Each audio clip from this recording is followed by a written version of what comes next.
Okay. Hindi, dito ka na. Nahirap. Itong harap. Ito, ayan. Hindi yan. Naguluhan ako. May boyfriend ka? Wala.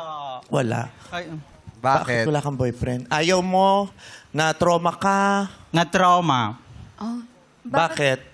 Hindi Siyempre, ba nag-anesthesia? Niroot ka na siya, walang anesthesia. Na-trauma ako, yung anong pabunot ulit. nangapit bahay. Nangapit ba? Oh. Tagal kayo?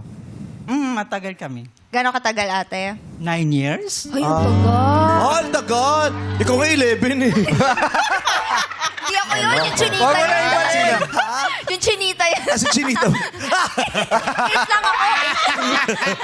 Grabe ka, tinanong pa si Kimi. Ilang taong ka ba? 8 lang. 8. Oh. 9. 9. Mas... 9. Wala naman sa tagal yan. Oh. Minsan nga 2 months pa lang kayo, nung wala, sobrang sakit eh. Oh.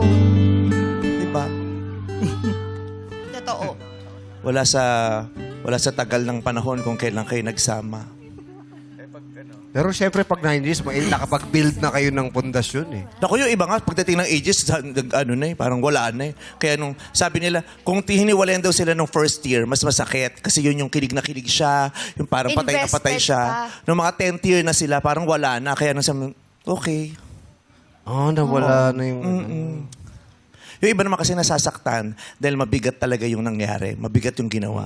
Yung iba naman, akala nila nasasaktan lang sila. Hindi ka naman talaga nasasaktan. Nasanay ka lang na nasa tabi niya. Kaya nung nawala siya, nangulila ka. Lungkot.